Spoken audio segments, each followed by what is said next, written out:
The Gleaners, painted by Jean-Francois Millet in 1857. From Jean-François Millet by Estelle M. Hurll. It is harvest time on a large farm. The broad fields have been shorn of their golden grain, and men and women are still busy gathering it in. The binders have tied the wheat in sheaves with withes. The sheaves are piled upon a wagon and carried to a place near the farm buildings, where they are stacked in great mounds resembling enormous soup tureens. The overseer rides to and fro on his horse, giving orders to the laborers. Now come the gleaners into the field, to claim the time-honored privilege of gathering up the scattered ears still lying on the ground. The custom dates back to very early times.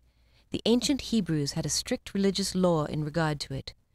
When ye reap the harvest of your land, thou shalt not make clean riddance of the corners of thy field when thou reapest. Neither shalt thou gather any gleaning of thy harvest. Thou shalt leave them unto the poor and to the stranger.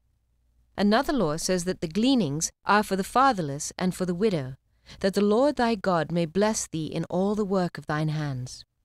This generous practice is still observed in France. The owner of a grain field would be afraid of bad luck to the harvest if he should refuse to let the gleaners in after the reapers. Gleaning is, however, allowed only in broad daylight, that no dishonest persons may carry away entire sheaves. It is near noon of a summer day, and the sun is high in the heavens, casting only small shadows about the feet. The gleaners are 3 women of the poorer peasant class. They are tidily dressed in their coarse working clothes, and wear kerchiefs tied over their heads, with the edge projecting a little over the forehead to shade their eyes. The dresses are cut rather low in the neck, for theirs is warm work. They make their way towards the coarse stubble, as sharp as needles, gathering here and there a stray ear of the precious wheat. Already they have collected enough to make several little bundles, tied neatly and piled together on the ground at one side. As we look at them closely, we see that they represent the 3 ages of womanhood. There is a maiden, a matron, and an old woman. The nearest figure standing at the right is the eldest of the 3. She cannot bear the strain of stooping long at a time, and bends stiffly and painfully to her task. Next to her is a solidly built woman, with a square figure and a broad back, capable of bearing heavy burdens. Those strong, large hands have done hard work. The third figure is that of a young woman, with a lithe, girlish form. With a girl's thought for appearance, she has pinned her kerchief so that the ends at the back form a little cape to shield her neck from the burning sun. Unlike her companions, she wears no apron.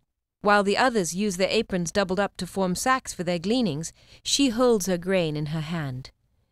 If you will try and turn each one of the positions taken by the several figures, you will see how differently the 3 work. The 2 who put the grain in the apron, or pass it into the hand which rests upon the knee, must every time lift themselves up with an awkward backward motion. The younger gleaner has found a short and direct route from one hand to the other by resting the left hand palm up upon the back, where the right can reach it by a simple upward motion of the arm, which requires no exertion of the body. Her method saves the strength and is more graceful.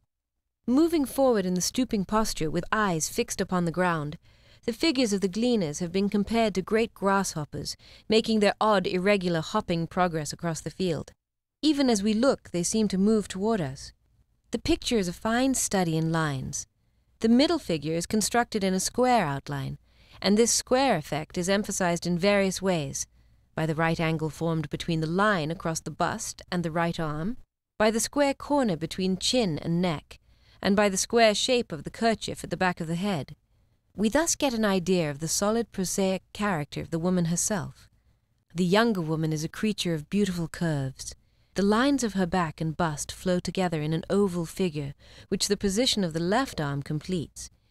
The outstretched right arm continues the fine line across the back. The lovely curve of the throat, the shapeliness of the hand, even the pretty adjustment of the kerchief, lend added touches to the charm of the youthful figure. The lines of the standing figure curve towards the other 2 and carry the composition to sufficient height. The lines enclosing the entire group form a mound-like figure, not unlike a wheat stack in shape. A wheat stack faintly seen across the distance in the center of the field marks the apex of the mound, the sides being formed by the outer lines of the 2 outer figures. When we compare the picture with the others we have seen in the same general style of composition, showing a level plane with figures in front, we note how much more detail the background of the Gleaners contains.